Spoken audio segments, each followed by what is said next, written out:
Next up, we have two inspiring people who use their platforms to inspire others. Please welcome actor Hudson Yang from Fresh Off the Boat. Hey, Hudson. How's it Hey, going? good to be here. Good to see And you. Emmy Award winner and co-host of The Real, Jeannie Mai. Hi, how are you doing? I'm good. Thank you for being here. Do you two Hi, know Hudson. each other? Yes, Yeah, Hudson. yeah. I love Hudson because every time I see him on the red carpet, I know it's about to be lit.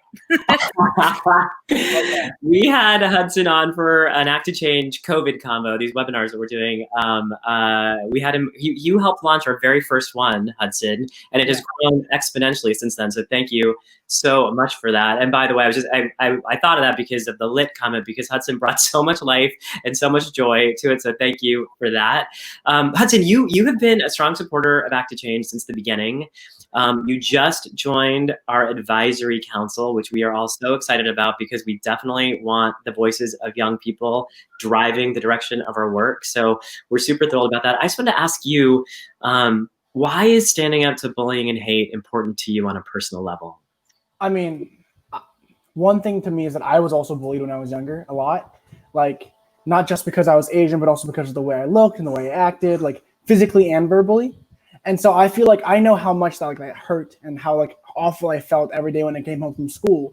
And I want to make sure that like no one else feels that. Like it was just such a horrible feeling, and I know how much like people are affected by that, even if they don't show it on the outside.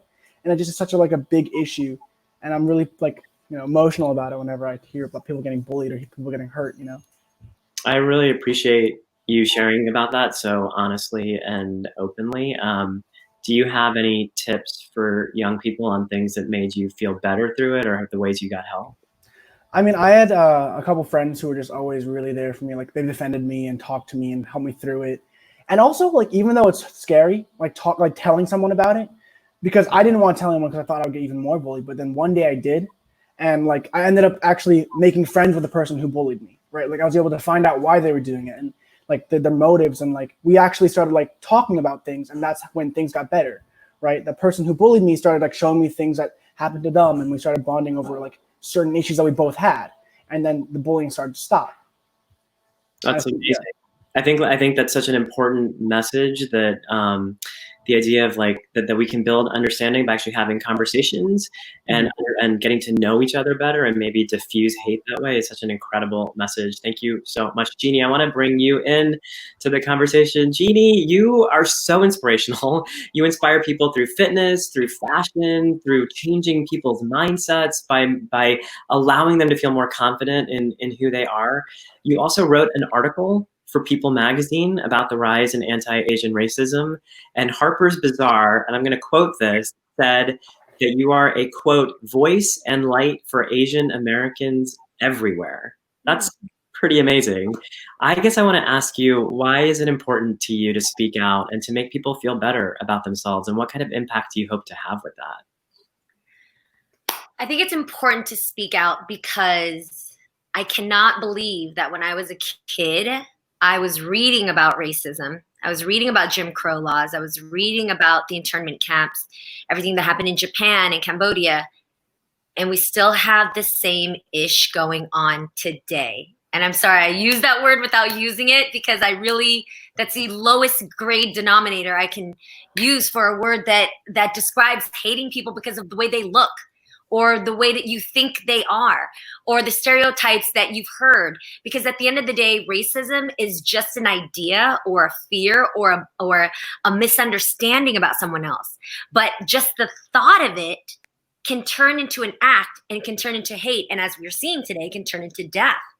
And so it's volatile to me that I can't believe I studied it and it still goes on today. And I have to be, if I'm real with you, when I really think about it, I realized that when I was growing up, not only did I deal with bullying because of the way I looked and because of the way I acted, same thing with Hudson, but also I felt it in my own culture too, if I'm real. I could feel different tension and angst from one type of a race to another. Chinese versus Filipino, Japanese versus Korean, which race was better? What skin color makes you the richer, the more affluent type? And I couldn't believe it, but at that time, when you hear it, you just kind of like, okay, whatever. And you nod along and you go and you kick your soccer ball or you throw your Nerf football because you just don't think about it. It's the adults talking. But I realized that's how racism starts. You hear it somewhere, it's taught. And then now as we're older, as we're able to have conversations like this is where it's important, where we either address the fact that you think certain things because you were taught it, or you stop it when you hear it still in your household today. And I literally am saying this specifically to my Asian American people here. I'm literally saying this because I know in households, I'm Vietnamese Chinese, I know what's going on in Filipino households because I certainly heard it there. I certainly heard it in my Tongan friend's household. Like I heard it everywhere where there's just a hierarchy with different races. And that's where it starts. And this is where we're not helping the situation. So I'm not sitting here to just talk about the hate that I'm getting as an Asian American. I'm also talking about the stuff that we're teaching inside our houses that we have to be careful about, because this is what's making racism still alive today. This is what's making this conversation still take place today. I'd rather be sitting here talking to you about education problems or bullying, just period, not racism. Why are we still talking about something that we studied about, we already realized and recognized was so wrong? And every group has experienced it. Everyone. From Jewish people to Muslim to, I mean, come on, it's crazy, but it still goes on today and we know it.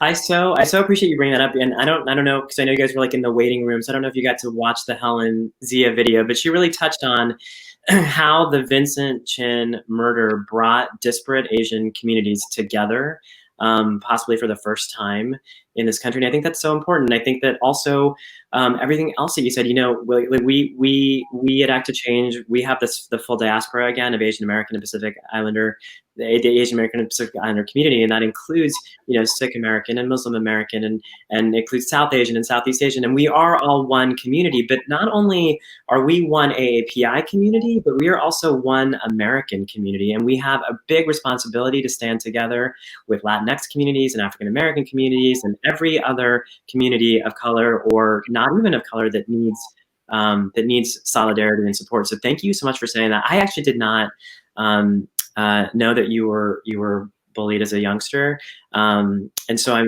would ask you the same question that I asked Hudson. How did you work to overcome that? And do you have any words of advice for young people today who might be struggling? You know, I have a love-hate relationship with the way that I dealt with it. And that is, I just kept on pushing.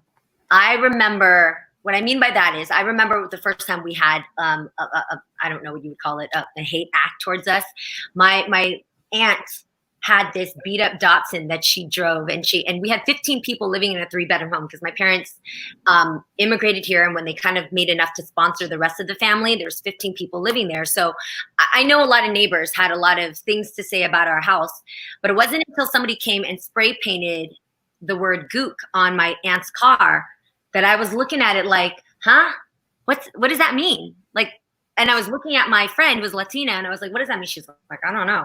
And I walked into my household and I asked in Vietnamese, like, what does that mean? And nobody knew. And all of a sudden I felt someone push me aside, and it was my aunt, the owner of the car, walking straight out with a bucket and some soap and a sponge, just like, move, I got to get to work. We don't have time for this. And just rubbed it off.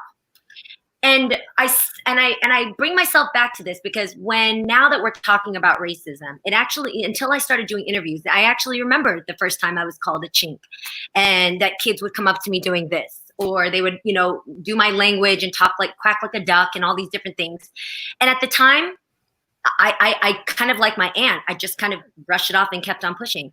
And I do remember that the first few times that I got into fist fights, it was because of just that same that buildup of not knowing what to do. So it ended up getting me into fights and getting me what is the word called when you get kicked out of schools? Suspended or expelled? The other one, expelled. Oh, gee. Yes, I got expelled from Piedmont High, and I had to go to Milpitas High School, lie about my zip code, and use a different zip code because of all this. But I never processed it because it's just what it was. And I'm a girl from the Bay, and I just always thought like, yo, you got to come out like boxing. It's just that it is. But no, it doesn't have to be that way. And today, I realized that I just kind of ignored it. I just kind of pushed on through it like my aunt. And that wasn't healthy for me, because what it did was it made me completely bypass the pain that it caused me, and later on built up to other areas where I couldn't control my temper and I couldn't control my emotions and I couldn't have conversations with people. It just ended up me getting into fights. So I really went through a phase where all of this hate built up to a place where I was a side of Jeannie that I'm not proud of today. And so I say this now to other people, that if you do experience any type of hostility from somebody, take a moment, if you can, to face that person and ask them why. And obviously, if you're in danger, then don't sit there and have a conversation with that person. But wherever you can, sit and actually have a conversation as to what is this coming from? Why do you feel that way towards me? And Hudson, you really shared a dope story about, I don't know how it was that you actually confronted your bully, but in there, hurt people hurt people. And I hate that it sounds so cliche, but it's true. It comes from something they don't like about you because they don't like about themselves. And so you're the victim, you're the target. It's so much easier to hurt you, to make it feel better for me inside. And so most of the time, hate crimes come from that. But as we know, in adult situations, it goes terribly wrong. And it's painful for families to deal with. But if we can, at the core, stop somebody and actually be like, yo, wait, hold up. What is this coming from? Are you okay? How can I help you? What can I do for you? Because this ain't about me, bro. Like, if there's somewhere you can have that, therein lies some type of truth where humans connect and we realize that we really are the same.